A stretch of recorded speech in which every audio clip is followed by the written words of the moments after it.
नमस्कार, आप देख रहे हैं न्यूज 11 भारत स्पेशल। मैं हूं अभिषेक सिन्हा आपके साथ। चर्चा की शुरुआत करेंगे ईडी, सीएम और सियासत से। आखिरकार 7 संबंध के बाद जब ईडी ने 8वीं बार मुख्यमंत्री को पत्र लिखा तो मुख्यमंत्री ने भी उस पत्र के जवाब में जो पत्र लिखा उसमें 20 तारीख को ईडी के साथ पूछताछ के लिए उनको समय दिया गया, उनको जगह बताई गई। अब 20 तारीख को सीएम हेमंत सोरेन से सीएम हाउस में पूछताछ की जाएगी, मुख्यमंत्री आवास में पूछताछ की जाएगी। ईडी इसके लिए तैयारियां अपनी शुरू कर चुका है। साक्ष्य और तथ्य, तमाम सवाल तैयार किए जा रहे हैं जो मुख्यमंत्री से पूछे जाएंगे। आपको यहां एक बात बताना पड़ेगा कि पिछले सालों भर से एक बार मुख्यमंत्री ईडी के सम्मन पर ईडी के ऑफिस गए थे, उसके बाद लगातार सम्मन आते रहे। सीएम इस बीच में सुप्रीम कोर्ट गए, फिर हाई कोर्ट गए। हाई कोर्ट से भी उन्हें कहा गया कि सम्मन का जवाब देना होगा क्योंकि सम्मन आने के बाद आपने अपील की है, खारिज हो गई याचिका, तो फिर से सुप्रीम कोर्ट की भी बात आई। लेकिन उसके बाद सीएम ने जो पत्र लिखे उसमें यह कहा गया कि सवालों को बताइए कि आप आरोपी के तौर पर बुला रहे हैं या गवाह के तौर पर बुला रहे हैं, ये बताइए। इस बात को अभी तक ईडी ने स्पष्ट तो नहीं किया और ये कहीं से ईडी की जो शक्तियां हैं, ईडी इस बात को स्पष्ट करने के लिए बाध्य भी नहीं है कि वो आरोपी के तौर पर बुलाती है या सम्मन जो दिया जाता है वो गवाह के तौर पर बुलाती है। जब 7 सम्मन फेल हो गए, 7 सम्मन पर मुख्यमंत्री पेश नहीं हुए, तो 8वीं बार ईडी ने पत्र लिखा और कहा कि 16 से 20 जनवरी की तिथि के बीच कोई तिथि बताएं जिस बीच आपके साथ बातचीत की जा सके, पूछताछ की जा सके। कोई जगह बताएं, आप ही अपनी जगह बताएं। अगर इस बीच आप नहीं बताएंगे तो फिर हम आपके पास आएंगे। उसके बाद मुख्यमंत्री आवास से, मुख्यमंत्री सचिवालय से जो चिट्ठी ईडी को भेजी गई, उस चिट्ठी में यह बताया गया है कि 20 जनवरी को ईडी अपनी पूछताछ कर सकती है और यह पूछताछ सीएम हाउस में की जानी है। क्या है पूरा मामला, देखिए ये रिपोर्ट। 20 जनवरी को सीएम हेमंत सोरेन से पूछताछ की तैयारी में ईडी। सीएम ने दिया समय, कहा सीएम आवास में आकर दर्ज करे बयान। आखिरकार सीएम हेमंत सोरेन ने ईडी को बयान दर्ज कराने के लिए समय दे दिया है। ईडी को भेजे पत्र में सीएम ने कहा है कि 20 जनवरी को मुख्यमंत्री आवास में आकर ईडी उनका बयान ले सकती है। 8 सम्मन के बाद मुख्यमंत्री कार्यालय के द्वारा ईडी कार्यालय को यह सूचना दी गई है कि जमीन घोटाला मामले में संबंधित पूछताछ के लिए ईडी के अधिकारी 20 जनवरी को मुख्यमंत्री आवास आकर मुख्यमंत्री हेमंत सोरेन से पूछताछ कर सकते हैं। दरअसल ईडी जमीन घोटाला मामले संबंधित जो है वो जानकारी इकट्ठा कर रही है और उसी घोटाले से संबंधित पूछताछ के लिए सबसे पहले मुख्यमंत्री हेमंत सोरेन को 13 अगस्त को ईडी कार्यालय के द्वारा समन किया गया था कि मुख्यमंत्री ईडी कार्यालय पहुंचे और ईडी के अधिकारियों के सवाल का जवाब दे। लेकिन लगातार ईडी कार्यालय के द्वारा सम्मन पर सम्मन मुख्यमंत्री हेमंत सोरेन को भेजा जा रहा था, लेकिन मुख्यमंत्री ईडी कार्यालय सवालों का जवाब देने के लिए नहीं पहुंच रहे थे। दरअसल ईडी जमीन घोटाला मामले संबंधित जानकारियां इकट्ठा कर रहा है। जमीन घोटाले में सीएम हेमंत सोरेन से पूछताछ करना चाहती है ईडी। बड़गाई अंचल के कर्मी के घर मिले कागजात मामले में होगी पूछताछ। 7 समन पर ईडी के सामने पेश नहीं हुए सीएम हेमंत सोरेन। ईडी ने पत्र लिखकर पूछा था, समन पर पेश नहीं होने के कारण ईडी ने सीएम को 16 से 20 जनवरी तक जवाब देने को कहा था। सोमवार को सीएम सचिवालय के कर्मी ने सीलबंद लिफाफा सौंपा। ईडी को सौंपे सीलबंद लिफाफे में जगह और समय का जिक्र। ऐसे में अब 20 जनवरी को सीएम हेमंत सोरेन से पूछताछ की तैयारी में है ईडी। दूसरी ओर सीएम के प्रेस सलाहकार अभिषेक प्रसाद पिंटू पूछताछ के लिए ईडी ऑफिस नहीं पहुंचे। साहिबगंज में अवैध खनन मामले में ईडी ने समन जारी कर अभिषेक प्रसाद पिंटू को पूछताछ के लिए बुलाया था। ईडी दफ्तर पर लगातार कोशिश की जा रही थी कि कई लोगों से पूछताछ की जाए पिछले दिनों, लेकिन यह पूछताछ जो है वह संभव नहीं हो पा रहा है, क्योंकि ईडी जिस तरह से सम्मन जारी कर रही है और सम्मन देने के बाद पूछताछ के लिए ईडी दफ्तर में तलब किया जा रहा है, लेकिन लोग अतिरिक्त समय की मांग कर रहे हैं। पहले जहां साहिबगंज के डीसी ने समय की मांग की, उसके बाद विनोद कुमार ने भी इस पूरे मामले में एक सप्ताह का समय की मांग कर लिया, और आज की तारीख यानी कि 16 जनवरी को ईडी की तरफ से पूछताछ के लिए जो है राज्य के सीएम हेमंत सोरेन के प्रेस सलाहकार अभिषेक प्रसाद उर्फ पिंटू को पूछताछ के लिए तलब किया गया था। पूछताछ के लिए जब ईडी के दफ्तर में इस जगह पे बुलाया गया, लेकिन अभिषेक प्रसाद पिंटू ईडी के दफ्तर में उपस्थित नहीं हुए हैं।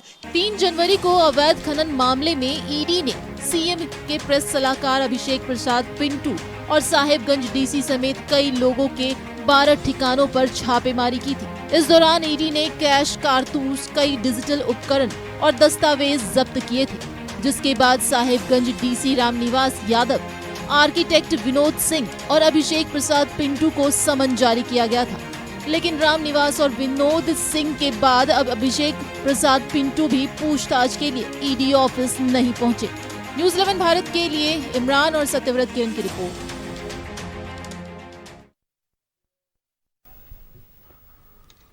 तो सीएम के प्रेस सलाहकार अभिषेक प्रसाद उर्फ पिंटू भी नहीं पहुंचे हैं, लेकिन यहां जो एक टेक्निकल समस्या आ गई है वो ये आ गई है कि कैबिनेट से एक एसओपी पारित हो गई है, और उस एसओपी में यह साफ लिखा है कि राज्य सरकार के जो भी अधिकारी, कर्मचारी, कर्मी जो भी हैं, उनको ईडी के समक्ष पेश होने से पूर्व ये जानकारी अपने संबंधित विभाग के प्रधान को देनी होगी। संबंधित विभाग का जो प्रधान होंगे उनके वो मंत्रिमंडल सचिवालय निगरानी को ये जानकारी देंगे, और मंत्रिमंडल निगरानी विधिक विभाग से परामर्श लेने के बाद ही उनको बताएगी और वो ईडी के समक्ष पेश हो सकते हैं। यहाँ पर कैबिनेट सेक्रेटरी ने ईडी को एक पत्र भी लिखा था, जिसमें उन्होंने ये साफ लिखा था कि अभिषेक प्रसाद उर्फ पिंटू को किस मामले में बुलाया जा रहा है, उन पर क्या आरोप हैं, यह स्पष्ट नहीं है। तो मामले में पेच आ गया है। अभिषेक प्रसाद उर्फ पिंटू के यहाँ छापामारी भी हुई थी 3 जनवरी को, ठीक नए साल की शुरुआत के साथ, और आज उनको सम्मन किया गया था पूछताछ के लिए, लेकिन देर शाम तक अभिषेक प्रसाद पिंटू ईडी के दफ्तर नहीं पहुंचे। तो इस पूरे मामले पर जानकारी के लिए हमारे साथ हमारे 2 सहयोगी जुड़ रहे हैं। हमारे साथ सहयोगी राकेश जी जुड़ रहे हैं और हमारे साथ राकेश जुड़ रहे हैं न्यूज रूम से। सबसे पहले राकेश जी से सवाल रहेगा। राकेश जी, 7 सम्मन हुए और 7 सम्मन के बाद जब पत्र लिखा गया तब मुख्यमंत्री ने स्वीकृति दी कि हां अब आप मुलाकात कर सकते हैं, सम्मन पर स्वीकृति नहीं दी। देखिए अभिषेक, जिस तरीके से पूरे मामले की बात की जाए तो निश्चित तौर पे कहा जा सकता है कि आने वाला जो सप्ताह होगा वो काफ़ी अहम माना जा रहा है तमाम चीज़ों को लेकर, जिस तरीके से गतिविधियां चल रही हैं, क्योंकि मुख्यमंत्री ने स्वतः रूप से एक बार कोशिश की है कि ईडी जब पूछताछ करना चाहती है तो उनसे पूछताछ कर सकती है, और उसके लिए जो जगह निर्धारित किया गया है और सीएम हाउस का निर्धारित किया गया है सीएम की तरफ से। अब ईडी को किस तरीके से पूछताछ करनी है, इस पर चर्चा तेज है, राजनीति भी तेज है, बयानबाजी भी तेज है, और ऐसे मौके पे जब बाकी लोगों को भी बुलाया जा रहा है तब उस पर भी चर्चा चल रही है। लेकिन फिलहाल की बातचीत की जाए तो निश्चित तौर पे कहा जा सकता है कि मुख्यमंत्री हेमंत सोरेन के लिए ये सप्ताह काफी अहम होगा। 20 तारीख का समय निर्धारित है, और हो सकता है कि 20 तारीख को जब पूछताछ की जाएगी मुख्यमंत्री से तब पता चलेगा कि आखिर किस तरीके से आगे की कार्रवाई होती है, क्योंकि कई समन के बाद से भी मुख्यमंत्री पूछताछ के लिए ईडी दफ्तर नहीं गए हैं, और जिस तरीके से कैबिनेट का पत्र गया है जिसका जिक्र आपने किया है उसको लेकर अभी भी चर्चा का चल रही है, और कहीं ना कहीं राजनीतिक जगत में चर्चा चल रही है, आरोप प्रत्यारोप के भी दौर चल रहे हैं, सत्ताधारी दल और विपक्ष दोनों के बीच कहीं ना कहीं इस मुद्दे को लेकर घमासान भी चल रहा है। तो वक्त काफ़ी अहम माना जा रहा है ये सप्ताह का समय, और इन तमाम दिनों में कई चीजें गतिविधियों के रूप में सामने आ सकती हैं। लेकिन फिलहाल की बातचीत की जाए कि मुख्यमंत्री ने अपनी स्वीकृति दी है, और ईडी जब पूछताछ करेगी तब आगे के कदम पता चल सकेंगे कि क्या कुछ हो सकता है और किस तरीके से ईडी की कार्रवाई आगे चल सकती है। जी तो राकेश, पूछताछ से संबंधित जो मामला आ रहा है उसमें बताया जा रहा है कि बड़गाई अंचल की जमीन से संबंधित पूछताछ होगी, जबकि जब 3 तारीख को छापेमारी होती है तो अवैध खनन से संबंधित जांच में छापामारी होती है। अभिषेक प्रसाद उर्फ पिंटू को और विनोद सिंह के यहाँ छापामारी होती है, साहिबगंज के डीसी रामनिवास यादव के यहाँ छापेमारी होती है। इन सब के यहाँ छापामारी के बाद ईडी ने जब रिलीज जारी किया राकेश जी, तो उसने ये कहा कि अवैध खनन के खिलाफ छापामारी की जा रही है। उसके बाद सीएम को भी पत्र लिखते हैं। तो पूछताछ किस विषय पर होनी है, क्या इसका कोई खुलासा अभी तक हो सका है? देखिए, ईडी की तरफ से आधिकारिक रूप से तो कुछ भी सामने नहीं लाया गया है, लेकिन सूत्रों के हवाले से जो खबरें आ रही हैं कि सारे मामले को अगर देखा जाए तो कहीं ना कहीं सारे मामलों के तार हो सकता है कि आने वाले समय में जुड़ते नजर आएंगे, चाहे वो जमीन के मामले हों, चाहे अवैध खनन के मामले हों। इन सारे में जो बाकी लोग लिप्त पाए जा रहे हैं या फिर जिन पर संदिग्ध रूप से उनसे पूछताछ की गई है और जिन लोगों को आरोपी बनाया गया है, उन सारे लोगों को अगर जोड़कर देखा जाए तो कहीं ना कहीं इन लोगों के तार आपस में कभी न कभी जुड़े हुए नजर आते हैं। तो अभी तो हो सकता है कि अलग अलग तरीके से जमीन के मामले में अलग तरीके से बातचीत की जा रही है मुख्यमंत्री से, और बाकी मामलों में अवैध खनन के मामले में कई लोगों से बातचीत करने की कोशिश की गई है और छापेमारी के दौरान जो चीजें मिली है उस पर भी चर्चा हो सकती है। फिलहाल दो मामले को लेकर चर्चा चल रही है, एक तो जमीन का मामला और दूसरा अवैध खनन का मामला। दोनों ही मामलों को अलग अलग तरीके से जरूर ईडी तहकीकात कर रही है, लेकिन हो सकता है कि जिन लोगों के और नाम सामने आए हैं उसमें कई ऐसे नाम हैं जिस पर हो सकता है कि दोनों मामलों में संलिप्तता पाई जा सकती है। तो फिलहाल लगता है कि इंतजार करना चाहिए और इन मामलों को गंभीरता से जब ईडी बातचीत करेगी तब पता चल पाएगा कि आखिर सारे मामलों को ईडी किस रूप में देखती है। जी बिल्कुल, जब तक पूछताछ नहीं होती, खुलकर सामने बातें नहीं आती, तब तक कह पाना मुश्किल है। हम रुख करेंगे अपने सहयोगी राकेश का। राकेश, सीएम को सम्मन हुए, सीएम ने सम्मन पर जवाब दिया लेकिन सम्मन पर पेश नहीं हुए। जब ईडी ने पत्र लिखा, यह कहा कि मिलना जरूरी है, तब सीएम ने अनुमति दी या स्वीकृति दी कि ठीक है मिलेंगे, सीएम हाउस में होगी पूछताछ और 20 जनवरी की तारीख तय की गई है। झामुमो इसको कैसे देखता है इस पूरे प्रकरण को? देखिए, ईडी चूंकि संवैधानिक संस्था है, वो अपना काम कर रहा है और उसी के तहत ये सारी प्रक्रिया हुई है। अब तक जो सम्मन हुए हैं वो संवैधानिक संस्था के होने के नाते ये सम्मन भेजा गया और आखिरी जो लेटर भेजा गया उसके बाद मुख्यमंत्री ने ईडी को कहा, क्योंकि उसमें ये चीज़ों का जिक्र था कि आप खुद ही तय कर लीजिए कि आप आना चाहते हैं या आप हमें बुलाना चाहते हैं। तो फिर उसके बाद आपने देखा होगा कि सीएमओ से जो लेटर गया है उसमें इस बात का जिक्र है कि भाई आप खुद आ सकते हैं सीएम आवास, और 20 तारीख का डेट जो है वो मुकर्रर है। तो जेएमएम के साथ साथ तमाम जो पार्टियां हैं उसकी नज़र है कि किस तरीके से चीज़ों को लेकर ईडी जो है जिस तरीके से झारखंड में बढ़ रहा है, और बीते ये कोई 5-6 महीने की बात नहीं है, आप देखेंगे तो बीते 1-1.5 साल से लगातार ईडी का यहाँ जो है वो कार्रवाई चल रही है। अवैध खनन को लेकर कार्रवाई चल रही है, इसके अलावा जमीन घोटाले को लेकर कार्रवाई चल रही है। तो बीते लंबे समय से यहाँ ईडी को लेकर सियासत है। लगातार मुखर होकर झारखंड मुक्ति मोर्चा ईडी की कार्रवाई पर बोलता रहा है, और इस बीच जब ये चीज़ें साफ हो चुकी हैं कि अब 20 तारीख को ईडी जो है मुख्यमंत्री से पूछताछ करेगा, तो उस पर भी झारखंड मुक्ति मोर्चा ने एक बार सवाल रखे हैं। आज प्रेस कॉन्फ्रेंस भी झारखंड मुक्ति मोर्चा की तरफ से हुआ था। पार्टी के केंद्रीय महासचिव ने ईडी से दरखास्त की है कि आप पहले क्वेश्चन भेज दें, आपको क्या क्या जानकारी चाहिए। तो ये एक तरीका होता है बातचीत का, पूछने का। तो अपने तरीके से जेएमएम इन चीज़ों को रखने की कोशिश कर रहा है। दूसरी तरफ ईडी को हिदायत भी देते झारखंड मुक्ति मोर्चा नजर आया। कल से ही आप देख रहे होंगे कि ईडी को लेकर जिस तरीके से राजनीतिक गलियों में बयान आ रहे हैं, चाहे बंधु तिर्की के बयान हो, और उसके बाद आज झारखंड मुक्ति मोर्चा ने जिस तेवर के साथ बातें रखी, उनका साफ तौर पर कहना था कि देखिए ईडी जो है वो किसी दल विशेष के एक राजनीतिक कार्यकर्ता के तौर पर काम कर रहा है। तो ऐसे में एक राजनीतिक दल होने के नाते झारखंड मुक्ति मोर्चा भी मजबूर है कि उसका मुकाबला करे। तो उसको लेकर भी देखिए अपने स्तर से पार्टी के अंदर में तैयारी चल रही है, और ये भी सूचना आ रही है अभिषेक कि हो सकता है कि उस दिन तमाम जिलों के कार्यकर्ताओं को, जिला अध्यक्षों को पार्टी जो है किसी एक जगह एकत्रित करे। अगर माहौल दूसरे तरफ बढ़ता है, अगर चीज़ें दूसरी तरफ डाइवर्ट होती है, तो उस दौरान लॉ एंड ऑर्डर को लेकर एक बड़ी समस्या होगी। और ईडी ने भी इस बात का जिक्र किया था, आपको भी ये जानकारी है कि आप मुख्य सचिव से और डीजीपी से इस बात को सुनिश्चित करें कि लॉ एंड ऑर्डर जो है वो मेंटेन हो। तो इस चीज़ को लगातार राजनीतिक पार्टियां उठा रही हैं, खासतौर पर झारखंड मुक्ति मोर्चा और कांग्रेस की तरफ से इस तरह के बयान आ रहे हैं कि हो सकता है कि अगर परिस्थितियां अनुकूल ना हो, अगर चीज़ें उस तरीके दूसरे तरफ डाइवर्ट हो, तो लॉ एंड ऑर्डर संभालना एक तरीके से मुश्किल हो सकता है। निश्चित तौर पर राकेश, आपने बड़ी बात कही है, लॉ एंड ऑर्डर को संभालना मुश्किल हो सकता है। यहां अपने दर्शकों को बता दें कि एक साथ दो पहलू हो गए हैं। मुख्यमंत्री ने ईडी के पत्र को स्वीकृति दी है, ईडी को कहा है कि ठीक है सीएम हाउस में पूछताछ होगी, 20 जनवरी को आप पूछताछ कर सकते हैं। लेकिन दूसरी तरफ उसके तुरंत बाद बंधु तिर्की का बयान सामने आ जाता है। कांग्रेस के कद्दावर नेता है बंधु तिर्की, कहते हैं कि ईडी जो है अपने दायरे से बाहर जा रही है, ईडी राज्य में राजनीतिक गलियारे किए कार्यकर्ता की तरह काम कर रही है, और ऐसे में हर 12 साल पर आदिवासी जनी शिकार करते हैं, ढेलमुंगड़ा निकलेगा तो बहुत दिक्कत होगी।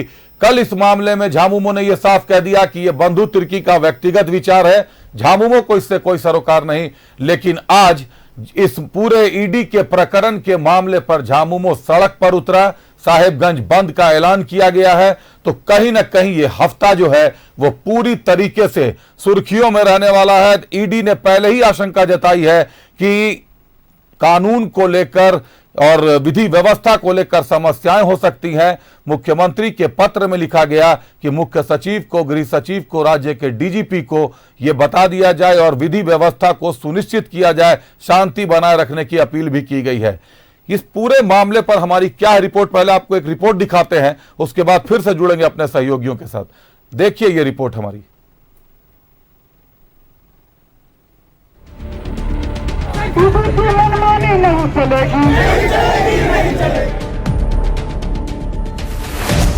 ईडी के खिलाफ सड़क पर उतरा जेएमएम, बुधवार को साहिबगंज बंद का ऐलान। जेएमएम ने कहा, ईडी के खिलाफ गांव में आक्रोश। एक और सीएम ने बयान दर्ज करने के लिए ईडी को तारीख और जगह बता दी है, तो दूसरी ओर ईडी के खिलाफ जेएमएम सड़क पर उतर आया है।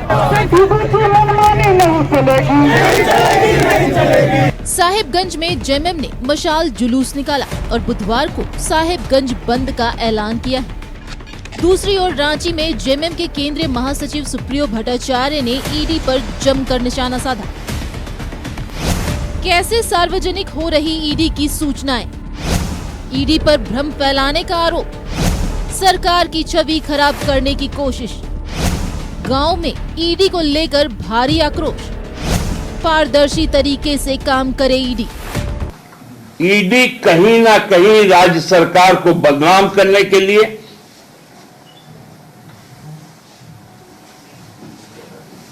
राज्य सरकार के कामकाज को रोकने के लिए इस तरह का काम कर रही है। और आज गांव गांव में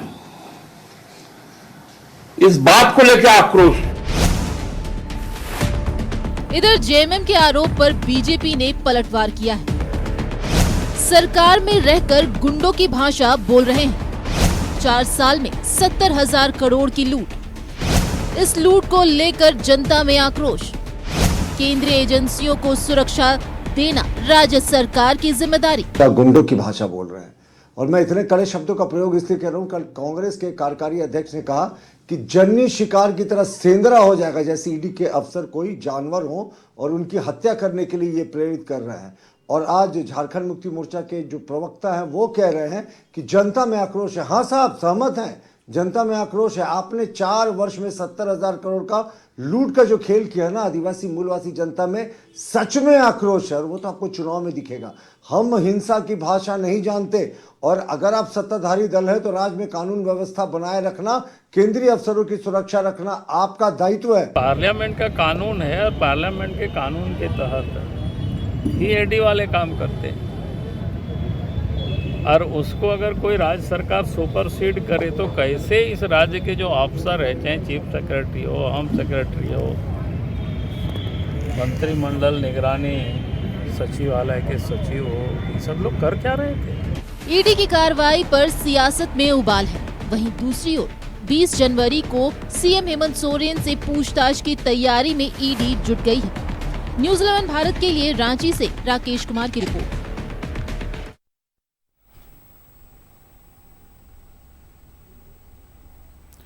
तो सीएम ने स्वीकृति तो दी है, पूछताछ भी होगी, लेकिन उसके साथ ही साथ कहीं ना कहीं धमकियों का सिलसिला, शक्ति प्रदर्शन का सिलसिला एक बार फिर से शुरू हो गया है। मनोवैज्ञानिक दबाव भी बनाया जा रहा है। इससे पूर्व भी ईडी के अधिकारियों ने चिंता जताई थी कि जेल के भीतर से हमले की योजना बनाई जा रही है। हम जुड़ते हैं अपने दोनों सहयोगियों के साथ, सवाल रुक करते हैं राकेश का।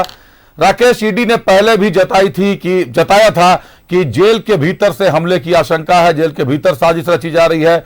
अब जब सीएम ने स्वीकृति दी है, उनकी स्वीकृति के बाद पूछताछ होनी है और 20 जनवरी की तारीख दे दी है, ऐसे में ठीक इसके पहले साहेबगंज बंद का ऐलान कर दिया जाता है। बंधु तिर्की का बयान आ जाता है कि ढेल मुंगरा निकलेगा, ढेल फोरवा निकलेगा तो बहुत दिक्कत होगी। उसके बाद झामुमो भी ये कहता है कि गांव गांव में आक्रोश है। क्या धमकियों और दबाव का सिलसिला शुरू हो गया है? कह सकते हैं कि उस तरीके से एक माहौल बनाने की कोशिश की जा रही है अभिषेक। और देखिए, जैसे ही ये बात साफ हो गई कि मुख्यमंत्री जो हैं वो ईडी के समक्ष आएंगे और ईडी उनसे पूछताछ करेगा, उसके बाद से ही इस तरह की माहौल को और ज्यादा हवा देने की कोशिश की जा रही है। साहेबगंज में जिस तरीके से हेमलाल मुर्मू के नेतृत्व में झारखंड मुक्ति मोर्चा के सैकड़ों कार्यकर्ता सड़क पर उतरे थे, मशाल जुलूस उन्होंने निकाला और बुधवार को उन्होंने साहेबगंज बंद का कॉल भी किया है। तो एक तरीके से एक माहौल बनाने की कोशिश है। अब इसे माहौल बनाने की कोशिश आप कह ले या फिर अप्रत्यक्ष तौर पर ईडी को धमकाने की, डराने की आप एक तरीके से इशारा कह ले, तो हर वो कुछ किया जा रहा है। हर एक चीजें इस तरीके से पोर्ट्रेट करने की कोशिश की जा रही है कि अगर माहौल दूसरी तरफ जाता है, अगर परिस्थितियां अनुकूल नहीं रहती है, तो वो तमाम चीजें के लिए ईडी को तैयार रहना पड़ेगा। यानी हर उन परिस्थितियों के लिए ईडी को तैयार रहना पड़ेगा। तो एक तरीके से एक मनोवैज्ञानिक तौर पर आप इसे कहते हैं कि दबाव बनाने की भी कोशिश की जा रही है कि आप बहुत ज्यादा उस दिशा में बढ़ने का प्रयास न करें जिस दिशा की आशंका जताई जा रही है। और उसको लेकर हमारे जो कार्यकर्ता हैं, क्योंकि उनमें एक नाराजगी है, एक आक्रोश है। कल बंधु तिर्की को आपने सुना होगा, उन्होंने कहा था कि आदिवासियों के सेंटिमेंट को भड़काने की कोशिश की जा रही है। आज झारखंड मुक्ति मोर्चा के केंद्रीय प्रवक्ता ने कहा कि देखिए, गांवों में जो है वहां आक्रोश है, तो एक माहौल बनाने की कोशिश की जा रही है और ये एक टकराव की स्थिति होगी। क्योंकि आपने देखा होगा कि इससे पहले बंगाल में इस तरह का उदाहरण हो चुका है और बार बार बीजेपी इस बात का जिक्र भी कर रही है कि क्या झारखंड को भी बंगाल बनाने की कोशिश की जा रही है। क्योंकि नेताओं के बयान जिस तरीके से आ रहे हैं, जिस आक्रामकता के साथ नेता एक के बाद एक बयान दे रहे हैं और जिस तरीके का मंजर आज साहेबगंज में देखने को मिला, तो ये उस तरफ, उस टकराव की स्थिति को दिखाने की तरफ इशारा भी कर रहा है। अभिषेक जी बिल्कुल, राकेश हम रुक करते हैं राकेश जी का। राकेश जी, आज बाबूलाल मरांडी ने भी अधिकारियों पर निशाना साधा है। उन्होंने भी कहा कि अधिकारियों को इसकी जानकारी नहीं थी, सारे अधिकारियों की मिलीभगत रहती है। ये बदलती तस्वीर, जैसे ही सीएम ने स्वीकृति दी, सीएम का पत्र गया, ये बातें जब बाहर आई कि पूछताछ होनी है 20 तारीख को, ईडी ने जब 8वां पत्र लिखा, उसके बाद से तस्वीरें खुलकर सामने आने लगी हैं। शक्ति प्रदर्शन का दौर शुरू हो गया है। भाजपा कहां स्टैंड करती है इस मामले में? क्या गांव में जिस आक्रोश की बात झामुमो कर रहा है, भाजपा उससे अनजान है? देखिए अभिषेक, कई पहलू पे गौर करने की जरूरत महसूस हो रही है और सबसे बड़ी बात, जिस तरीके से हमारे सहयोगी राकेश ने भी कहा कि कहीं ना कहीं शक्ति प्रदर्शन करने की भी बात आ सकती है, जैसा कि पहले भी देखा गया था। और इस बार की बातचीत की जाए तो साहेबगंज इलाके में कल बंद बुलाया गया है और ऐसे मौके पे जब कहीं ना कहीं एक शक्ति प्रदर्शन पार्टी जेएमएम करने की कोशिश करेगी कि जेएमएम की उनके कार्यकर्ता नाराज हैं, उनके कार्यकर्ताओं में एकजुटता है और इस कार्रवाई के पीछे जिस तरीके से साजिश की बात कही जा रही है, उसको लेकर नाराजगी व्यक्त कर सकते हैं। लेकिन एक अहम सवाल, जिस तरीके से आज बाबूलाल मरांडी से हमारी बातचीत हो रही थी, उन्होंने साफ तौर पे कहा है कि कानून जो बना है, जो भी कानून बनाया गया है, चाहे ईडी के लिए बनाया हो या आम आदमी के लिए बनाया हो या किसी भी जांच एजेंसी के लिए तैयार किया गया है, वो कहीं ना कहीं संसद से पारित होने के बाद ही सामने आता है और उसी को अमल करना जरूरी होता है। तो आज उन्होंने जिस बात का जिक्र किया कि झारखंड के अधिकारी और बाकी लोग जो ईडी पर सवाल खड़ा कर रहे हैं, अब वे समझने लगे हैं कि आखिर जो वो कर रहे हैं शायद वो ठीक नहीं हो सकता है आने वाले समय में। और इसका जिक्र करते हुए उन्होंने कहा कि चलिए, समय के साथ धीरे धीरे लोग जानकारी भी हासिल कर रहे हैं और चेतते भी जा रहे हैं। तो ऐसे मौके पे साफ तौर पे लगता है कि बीजेपी की तरफ से तमाम सवाल जो पहले खड़ा किए जा रहे थे वो आज भी खड़ा है। बाबूलाल मरांडी के साथ साथ तमाम बड़े नेता लगातार इस मुद्दे पे अपनी बात रखने की कोशिश कर रहे हैं और मुझे लगता है कि जब इस तरीके की परिस्थितियां उत्पन्न होंगी राज्य में, जब राजनीतिक रूप से इस मुद्दे को सामने रखने की कोशिश की जाएगी, तो कहीं ना कहीं विपक्षी दल होने के नाते बीजेपी भी इस पर अपनी बात रखने की कोशिश करेगी और तमाम लोगों के बीच सारी बातों को रखकर इस बात की जानकारी देगी जरूर कि कानून का क्या स्वरूप है ईडी के लिए, किस तरीके से कानून के रूप में काम ईडी कर सकती है, उनको कितना अधिकार है, कितनी शक्तियां उनके पास है। इन सारी चीजों का भी जिक्र आने वाले समय में जरूर मिलेगा। एक बात मैं और जोड़ना चाहूंगा अभिषेक कि आने वाला सप्ताह काफी अहम होगा, जैसा कि मैंने पहले भी जिक्र किया था। शनिवार का दिन माना जा रहा है 20 तारीख और कहा जाता है कि शनि जिस पर भारी होता है उसका काफी कुछ बिगड़ जाता है और जिस पे कहीं ना कहीं मेहरबान हो जाता है तो काफी कुछ बन जाता है। तो लगता है कि इस दिन का भी लोगों को इंतजार होगा। जी बिल्कुल, शनिवार का दिन है। एक बार आखिरी सवाल राकेश की तरफ रुख करते हैं। राकेश, 31 दिसंबर को गांडे की सीट खाली की गई और 31 दिसंबर के बाद से राज्य में हलचल शुरू हो गई है। पिछले 15-16 दिन से हलचल का माहौल बना हुआ। छापामारी ईडी करती है। ईडी के छापामारी के बाद समन जारी होते हैं। समन के तुरंत बाद कैबिनेट से एक एसओपी पारित होता है। एसओपी पारित होने के तुरंत बाद से फिर से समन का सिलसिला शुरू होता है। सीएम को पत्र लिखा जाता है और पत्र के बाद सीएम स्वीकृति देते हैं। इन तमाम उलझनों में गांडेय विधानसभा की जो सीट विकल्प के तौर पर तैयार की गई थी वो एज इट इज पड़ी रह गई है। क्या यह विकल्प ब्रह्मास्त्र बन पाएगा? क्या गांडेय किसी गांडीव पे चढ़ पाएगा?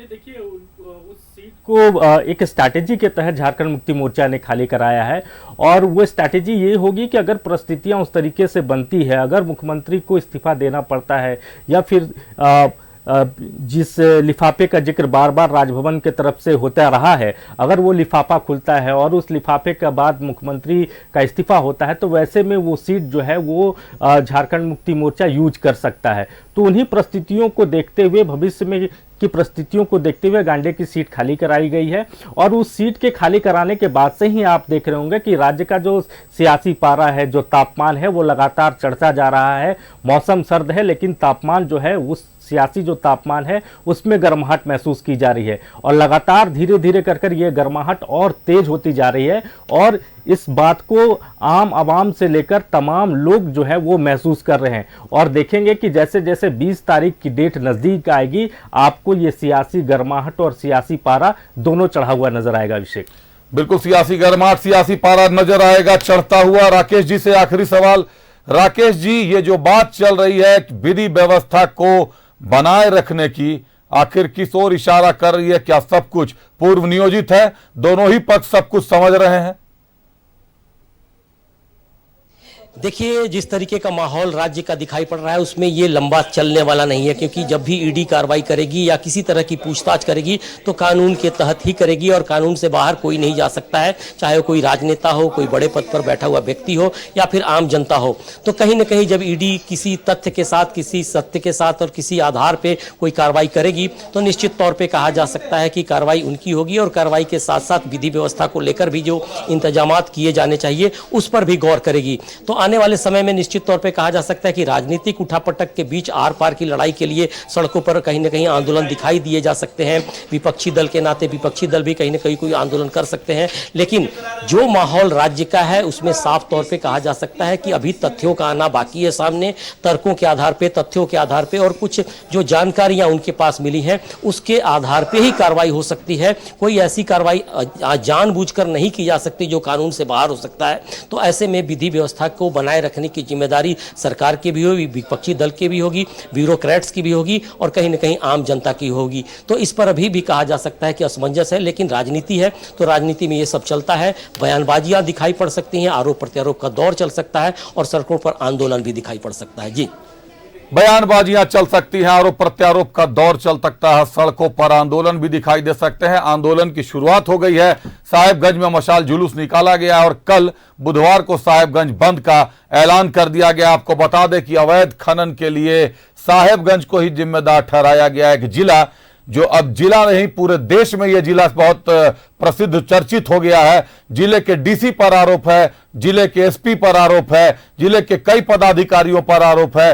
तो साहेबगंज अब साहिब के रूप में सामने आ चुका है। अब क्या होना है साहेबगंज को लेकर यह बता पाना मुश्किल है, लेकिन जहां तक बात करें आंदोलनों की तो शक्ति प्रदर्शन का सिलसिला ईडी की दस्तक के साथ ही शुरू हो गया था।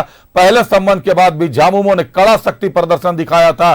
पूरी राजधानी में झामुमो के तमाम कार्यकर्ता पहुंचे थे। बेहतरीन शक्ति प्रदर्शन कह सकते हैं, भारी तादाद में।